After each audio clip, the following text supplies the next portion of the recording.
Jeff Mosher, if you were to send a mailbag question for Frank Klose, what's your number one Phillies question right now?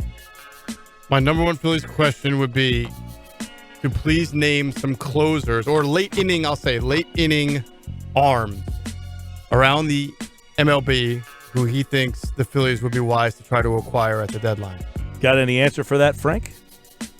Well, that's kind of hard to say right now because you really don't know who's available with, so many teams in the mix. It's kind of hard to really say, one, who's going to be available, or two, who's going to be still consistent as you go into the year. Because I think it was Jeff who said something earlier that, sometimes relievers are great one year and have a 6 ERA the next year. Well, sometimes it's a tale of two seasons for a reliever in season.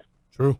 Yeah, we saw that with Tommy Hunter last year, right? I mean, he was terrible the first half, solidified stuff in the second half. So, it's and now with the new trade deadline where there's only the one deadline, right? That and you just mentioned it, Frank. More teams with the two wild cards feel that they're involved in the races, but now there's only one trade deadline at the 31st that you have to really decide whether you're in or out a lot differently this year. Yeah, absolutely. I mean, this is really going to change the dynamic of how teams operate. I mean, some teams that might maybe be in or maybe have a shot at being in, because, really, if you're only about 500 at the trade deadline, you have a shot. And so for a lot of teams, if they're kind of hovering at like 2 games over 500, they might think that they're in it, and they might try to acquire some players that other teams are also after. And when you have that many teams involved, then certainly the prices go up and the supply is going to be more limited. So it's going to be kind of hard to see what happens at the trade deadline. It's hard for teams to acquire quality relief arms because there's going to be many teams that want them. And I mean, let's face it, every team every year always can use an extra reliever, right? Frank Klose is with us here. He got a lot of mailbag questions this week. My phone kept buzzing last night with all the questions that were coming in for him. You could tell people are starting to get into this team. Like Anthony wants to know, on a scale of 1 to 10, how dire is the Phillies' need to sign a starting pitcher, a solid guy who can be counted on for consistent quality starts and innings? Well, if I had to put it on a 1 to 10 scale, I would only put it about a 5 right now. I think the situation bears watching. Because you remember last year the Phillies starting pitching kind of fell apart towards the end. But, if you look at who they have now, they have Aaron Nola, who's sort of getting back on track. He had that nice start over the weekend against Colorado. Jake Arrieta gave them another 6-inning start last night. And he's pitched into the 6th inning in every single start he's made. So that's pretty reliable.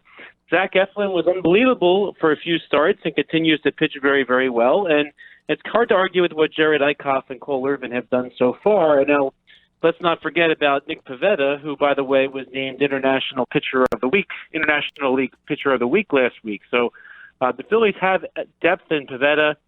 Maybe Vasquez comes back too. So they're not in a dire situation where they need to pick up an arm. But what I think the Phillies will do is, at the trade deadline, if there's a bigger name arm, a bigger type arm, maybe closer to an ace type arm that's available, I think they're going to be in on whoever that is.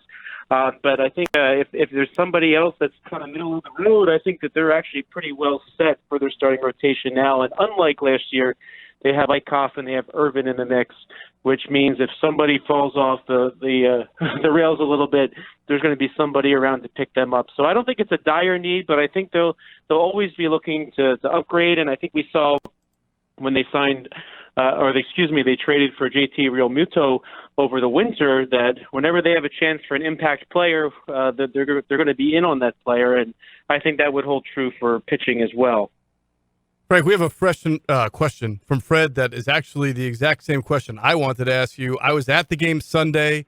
You asked him the question you wanted to ask him. No, I have another one that I want to ask him. I have a lot of questions. In fact, I was hoping this segment would be even longer because I have a litany of questions. But I was at the game Sunday, and I was a little surprised to see Kingery come out and start center field, which I think was the first time in his professional career, especially since he just kind of came back from the injured list, to make that first start in a day game in center field. But he played well. I thought he handled himself well. And Fred asks, as I do, is it time for a center field platoon of Kingery and Odubel Herrera? Well, when you went into the offseason, people were a little frustrated with the inconsistency of Odubel Herrera, a little frustrated with the inconsistency of Maikel Franco. But one thing we did see for the first time was, this was his first professional start in center field, but in spring training, he did make several appearances in center field, and that was new. And now that he's back, he got to start in center. And, if you look at who the Phillies have also in the roster, Nick Williams sent down to AAA, Aaron Altair designated for assignment and claimed by the Giants, and by the way, designated for assignment again. So they don't really have another center fielder, and that's kind of why they were grooming him to sort of fill that role. And I think that what's going to happen is you're going to see more and more of Scott Kingery at whatever position it is when somebody struggles. Now, look, Odubel Herrera, he batted .302 in April, did a nice job in the sixth hole. You kind of thought he was settling into that, but what ended up happening is you get to the month of May, he's batting 167. So that's not good enough in the major leagues right now. So what do? You try to get Scott Kingery, who had a hot bat before he got injured, and you put him into center field and see if he can sort of turn things around. So, but in terms of a straight platoon, I'm not sure that that's necessarily what the Phillies need. I think it's more a matter of they need Scott Kingery to try to pick up some offense when Odubel Herrera is struggling. And even right now, it's pretty interesting if you look at the numbers. Odubel Herrera is batting better against left-handed pitching. He's batting .273, and he's only batting .213 against right-handed pitching. And if you look at his career, he's always been about even against lefties and righties. So I don't know if it's necessarily a straight platoon that they might do, but I think they're going to throw Scott Kingery in center field when they feel that Herrera needs a boost. And by the way, you noticed last night they put Cesar Hernandez in the sixth hole over Odubel Herrera, and he did have that key RBI triple. So I think they're going to make some moves when they see a struggling Odubel Herrera. And same thing with Maikel Franco. He's cooled off a little bit, but he has his moments. So I think Kingery's going to play some center. He's going to play some third base, kind of whenever there's a guy struggling there, and I think that they'll make the adjustments in the batting order too, if that's what they need to do to pick up Herrera. So, but this is my concern, Frank. My concern is that that they're going to want to get his bat in the lineup, and that he's going to have a nice, consistent bat, and they're going to be more prompted to want to get Kingery in the lineup and play him at center field. And for a team that's already kicking the ball around a little bit too much, well, it's not like Herrera's some Gold Glover. No, it's not. But I don't love the proliferation, I guess, especially with the Phillies, of just playing guys out of position to get their bat in the lineup when you're struggling defensively, and you put a guy who's not an outfielder by trade in center field. Like, why wouldn't they have put him in left field and moved McCutchen to center? To be fair, but to be fair, Herrera was a second baseman that they moved to center field. I get that, but I'm not trying to rectify the wrongs from 5 years ago. I'm just trying to make the best possible team I can get right now. And my concern is you fall in love with the bat and you give up, and you sacrifice the D on a team that's having problems with that already. Yeah, Scott Kingery did play some outfield in college. He kind of converted to second base later on in his college career before the Phillies drafted him. So, was it center? I think he played some center, mostly a corner, I believe. I think he played a lot of right field his freshman and sophomore year, and then junior year he moved to second base, and that's when the Phillies drafted him. So I don't think he's totally far into the outfield. I think he's looked okay. I heard you guys breaking down that gaff in left field earlier. That happened last night. I personally thought that the center fielder needs to take control of that play. One way or the other. Either back off and let McCutchen get it, or you call it and you go for it.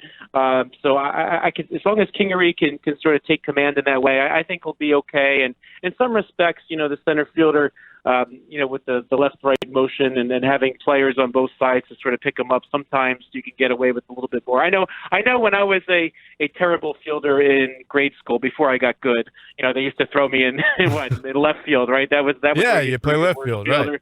Yeah, so or sometimes right fielder, because there were more righties and they would hit the left field. But no, I don't think that's the case. He's got some good fielders on either side of him, and I know Andrew McCutchen is not what he used to be with his defense, but he's still a decent fielder, I believe. So I think they can pick Scott Kingery up just fine if he plays some center field as you go throughout the season. Chris wants to know, if the Nationals become sellers, would the Phillies try to get Anthony Rendon at the July trade deadline? Well, I think if Anthony Rendon was available, there will be a lot of teams that are very interested in Anthony Rendon. And, for years, Anthony Rendon was kind of living under the shadow of Bryce Harper in Washington, D.C., but he's a really, really nice player. set to be a free agent this offseason. And I think the Phillies, of course, would make a trade for him if they have the ability. But kind of I wonder what the Nationals are going to do with this situation. Now, I think last year they really botched the Bryce Harper situation because Washington Nationals general manager Mike Rizzo actually had a trade lined up for Bryce Harper with the Houston Astros, and ownership ended up nixing the deal. And if you remember also, Dusty Baker wins 95 or more games 2 years in a row as Washington Nationals manager, and the ownership jumps in and gets rid of him. And what do you have now? You have a mess of a situation where your GM is not really in control. So I think that this is going to be a very complicated situation for the Nationals. I would not be shocked if ownership gets in the way of an Anthony Rendon trade, even though it's the right baseball move to make. But so it's really kind of hard to say if he'll actually be available in trade. You know, the Nationals have said they want to re-sign him, but, you know, the Nationals have a lot of money that's tied up on that roster. And, you know, that luxury tax threshold really kept them out of the Harper discussion. So I could see that happening with the Rendon situation as well. So if they do the smart baseball thing, I think that would be to trade Rendon and try to add some other young talent to go with the likes of Juan Soto and Victor Robles. But I can't count on the Nationals ownership to do the right thing here. Well, it's funny. Sometimes the best trades are the ones you don't make, right? Now, the Houston Astros, I'm sure, would love to have Bryce Harper, like most teams, but they don't get that trade done. And then in the offseason, and we talked about it, they wind up signing Michael Brantley, who they don't have to give up anything for in a trade, and they don't have to pay nearly as much as Bryce Harper. And you could argue that them getting Brantley has been the kind of the off-season move du jour. Or the best one so far. I mean, that's been a match made in heaven for both the players. We heard the Phillies kind of interested in like a McCutchen. He would have. I think he would have been great for the Phils, but I think he's best in a warm weather city, indoor environment. Yeah, but he had been breaking down in Cleveland. Yeah, absolutely. Yeah, and the shame of it is the Phillies were interested in him as well, and it basically came down between Brantley and McCutchen, and at the time, Brantley was still holding out for 4 years, and the Phillies were able to get McCutchen for 3. And McCutchen, you know, has a lot better injury history than Brantley has. I mean, you know, Brantley could break down halfway through the year, you know, given his track record. So who knows? He's playing unbelievably for the Astros now, but hopefully he stays healthy for them. But it could have gone the Phillies' way if he was willing to take a 2-year deal. He might be, you know, at the time the Phillies were engaged, he might be a Philly now. Unbelievable. Yeah, man. And somebody actually texted this in as we're having this conversation, Frank. He wants to know, is McCutchen the weak link of the team? I don't think so. I can see perhaps next year when they have perhaps some more steady solutions in places like Centerfield, or if they have more steady solutions in like center or at third base, because, Franco, for as good as he's been at times, he's had his slowdowns as well this season. So, maybe he'll end up getting moved out of the leadoff spot eventually. But I don't think he's a weak spot. I still think he's a really nice veteran player to have on the team who's going to come up big a lot of the time. He's still pretty good on the base pass. I think he's a very valuable addition to this Phillies team still. Frank Klose, at Frank Klose on Twitter. And, of course, every Tuesday we do the Phillies Mailbag. Look for more from Frank as the season goes on. We're looking to expand some more Phillies conversation, expand our Phillies coverage, and more on the website, 973ESPN.com. As Phillies baseball, what is the date that the fans will start to support and come out in droves is what I want to know. When will that happen? The ballpark was filled on Sunday when I was there. Sunday, but during the weeknights, it's still a little. School's not out yet. Let's see. All right. Well, last year it never filled up. Oh, they were in first place in August. I'm aware. I railed against it. Okay.